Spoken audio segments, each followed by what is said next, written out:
जय हिंद मेरे प्यारे साथियों। एनसीईआरटी के इस इतिहास के सीरीज में हम लोग कक्षा 8 के इतिहास पढ़ रहे हैं, जहाँ पर आज अध्याय 7 महिलाएं जातीय सुधार हम लोग पढ़ रहे हैं। इस अध्याय में महिलाएं जातीय सुधार पढ़ेंगे। बहुत छोटा अध्याय है, लेकिन यहाँ से परीक्षाओं में सवाल आते हैं। कक्षा 8 के इतिहास आधुनिक भारत के इतिहास की सीरीज में आता है, तो हम इस नोट्स के माध्यम से महत्वपूर्ण तथ्यों को पढ़ेंगे। जहाँ जरूरत पड़ेगा स्क्रीनशॉट ले लीजिएगा, साथ ही साथ नोट्स भी बनाते चल सकते हैं। फिलहाल ये वीडियो आपके बहुत काम का है और ये सीरीज भी बहुत इंपॉर्टेंट है, क्योंकि आप जानते हैं सरकारी नौकरी का सफ़र जो है एनसीईआरटी से होकर गुजरता है। यहाँ पर है महिलाएं। महिलाओं के बाद इस टॉपिक में है जाति, ब्राह्मण, क्षत्रिय, वैश्य, शूद्र। इन सभी के बारे में क्रमवार रूप से हम लोग को पढ़ना है। तो सबसे पहले भारतीय सुधार संगठन जो थे उसको भी पढ़ना है। यहाँ पे महिलाएं 200 साल पहले हालात बहुत अलग थे, भिन्न थे। बच्चों की शादी बहुत कम उम्र में ही कर दी जाती थी। हिंदू मुसलमान दोनों धर्मों के पुरुष एक से ज़्यादा पत्नियां रख सकते थे। देश के कुछ भागों में विधवाओं से ये उम्मीद की जाती थी कि अपने पति की चिता के साथ ही जिंदा जल जाए, और जो विधवाएं होती थी उनसे उम्मीद की जाती थी वो अपने पति के साथ उन्हें जिंदा ही चिता पर जलाया जाए। और एक से अधिक माने बहुपत्नी रखने की जो प्रथा थी वो हिंदू और मुस्लिम दोनों धर्मों में थी। हम जानते सती क्या था। सती का शब्द का अर्थ सदाचारी महिला था। संपत्ति पर भी महिलाओं का अधिकार बहुत ही सीमित थे। शिक्षा तक महिलाओं की प्राय कोई पहुंच ही नहीं थी। और सती महिलाएं किसे कहा जाता था, कमेंट सेक्शन में कमेंट करके बताइएगा। वैसे आगे सीरीज में हम लोग इस पर भी पढ़ेंगे और फोकस डालेंगे। अब हम लोग को पढ़ना है जाति।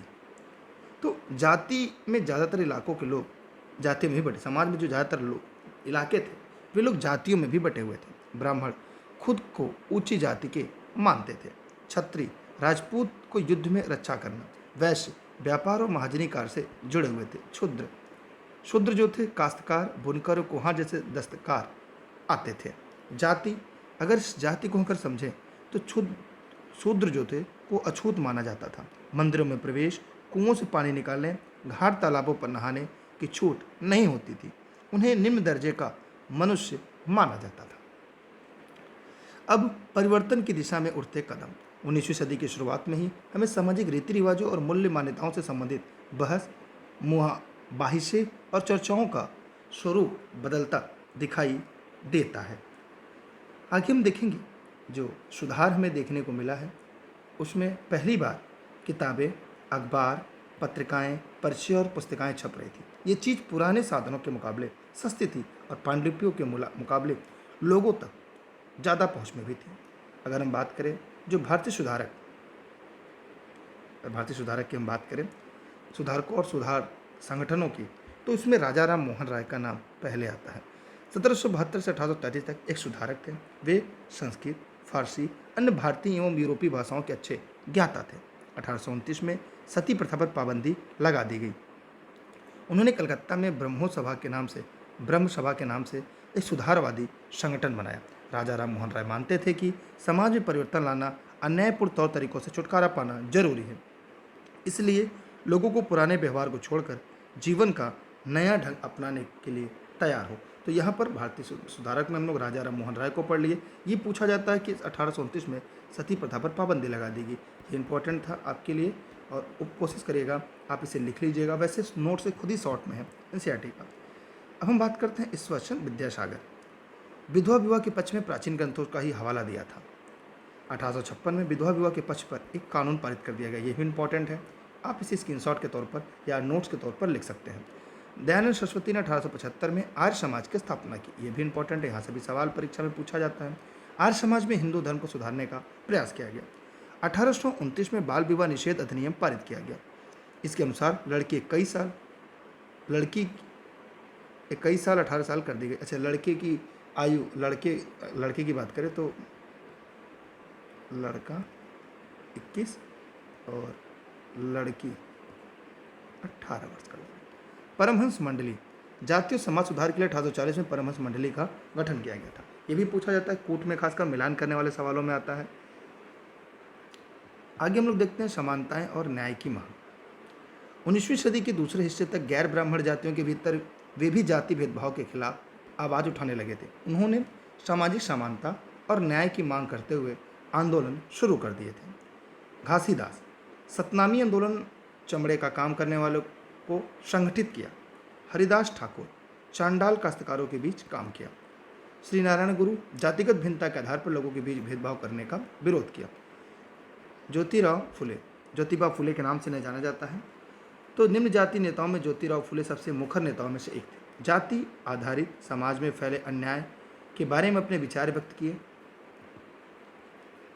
फुले के अनुसार ऊंची जातियों का उनकी जमीन और सत्ता पर कोई अधिकार नहीं है। यह धरती यहाँ के देशी लोगों की कथित निम्न जाति के लोगों की है। 1873 में फुले ने गुलामगिरी नामक एक किताब लिखी। बहुत ही प्रसिद्ध गुलामगिरी आपकी परीक्षा में पूछी जाती है और मैं चाहूँगा कि आप इस याद कर लेंगे 1873 में जो गुलामगिरी पुस्तक है उसे किसने लिखा था? तो ज्योतिबा फुले जी ने लिखा था। ये बहुत इंपॉर्टेंट किताब है गुलामगिरी, बहुत बार परीक्षा में पूछा जा चुका है।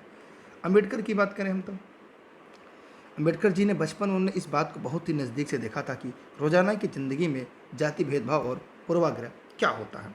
1919 में भारत लौटने पर उन्होंने समकालीन समाज में उच्च जाति सत्ता संरचना पर काफ़ी कुछ लिखा था। 1927 में अम्बेडकर ने मंदिर प्रवेश आंदोलन शुरू किया, जिसमें महार जाति ने बड़ी संख्या में हिस्सा लिया। और आगे चलकर हम पढ़ेंगे जब तो भारतीय संविधान के जनक के रूप में भी इनका नाम जाना जाता। फिलहाल रचयिता अम्बेडकर जो कहा जाता है, इनके बारे में विशेष और विस्तृत अध्ययन करेंगे, तब हम इनके बारे में और आप वास्तविक रूप से और चीज़ें जान पाएंगे। ये जब वैकल्पिक विषय हम इतिहास के रूप में पढ़ेंगे। गैर ब्राह्मण आंदोलन। 20वीं सदी के आरंभ में गैर ब्राह्मण आंदोलन शुरू हुआ।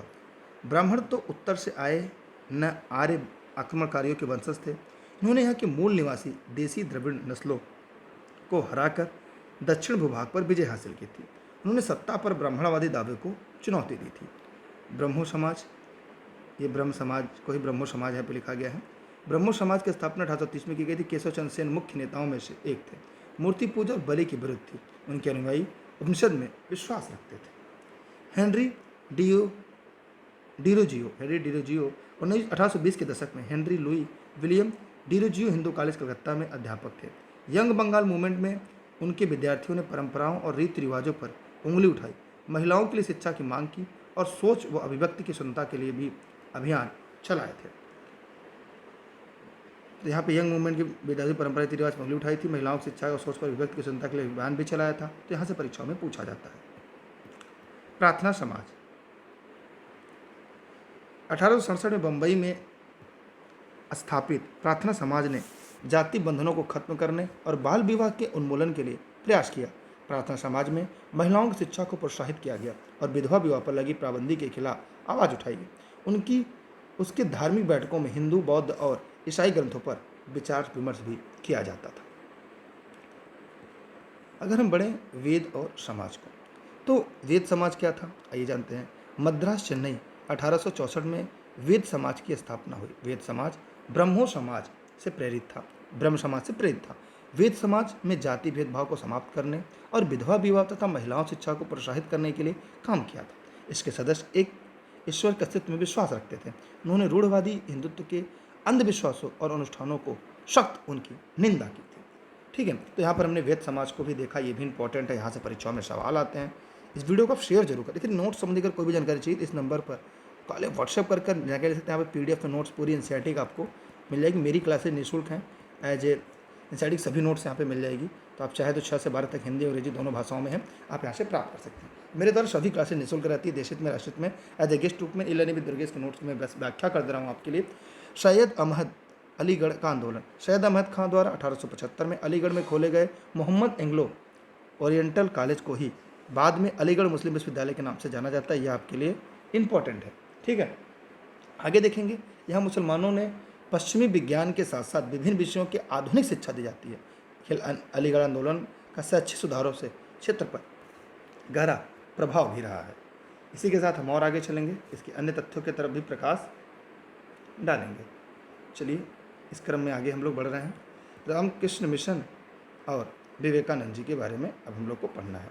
यहाँ पर हम लोगों ने देखा कि रामकृष्ण मिशन का नाम स्वामी विवेकानंद के गुरु रामकृष्ण परमहंस के नाम पर रखा गया था। यह मिशन समाज सेवा, निस्वार्थ श्रम के जरिए मुक्त के लक्ष्य पर जोर देता था। स्वामी विवेकानंद 1863 से 1902, जिनका मूल नाम नरेंद्र दास था, उन्हें श्री रामकृष्ण की सरल दिशाओं को अपनी प्रतिभाशाली संतुलित आधुनिक विचारधारा से जोड़कर संपूर्ण विश्व में प्रसारित किया। 1893 में शिकागो में विश्व संसद में भाषण दिया था। ये बहुत इंपॉर्टेंट है, शिकागो को लेकर पूछा जाने वाला, मतलब यहाँ तक के जो टॉपिक था वो परीक्षा में आते हैं।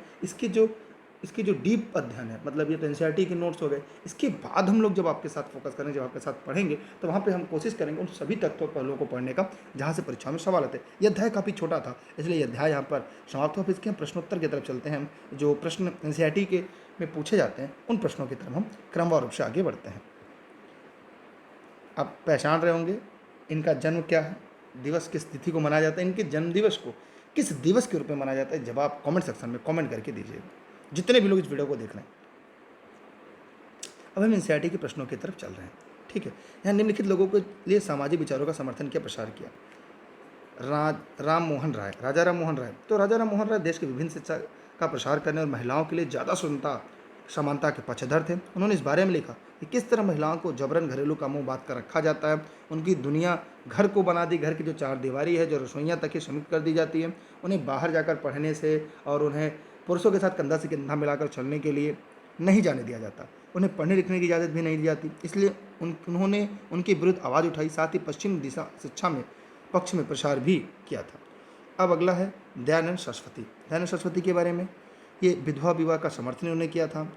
वीरे सलिंगम पंतुलु, तो इन्होंने भी विधवा विवाह में समर्थन के लिए संगठन बनाया था। ज्योतिराव फुले जो थे, ये महाराष्ट्र में लड़कियों के लिए स्कूल खोले, पिछड़ी जातियों का उद्धार किया। पंडिता रमाबाई, ये पूना में एक विधवा गृह की स्थापना की, बहुत इंपॉर्टेंट है। पेरियार की अगर हम बात करें तो इन्होंने हिंदू वेद पुराणों की आलोचना की। मुमताज़ अली की बात करें, कुरान शरीफ की आयतों का हवाला देकर कहा कि महिलाओं को भी शिक्षा का अधिकार मिलना चाहिए।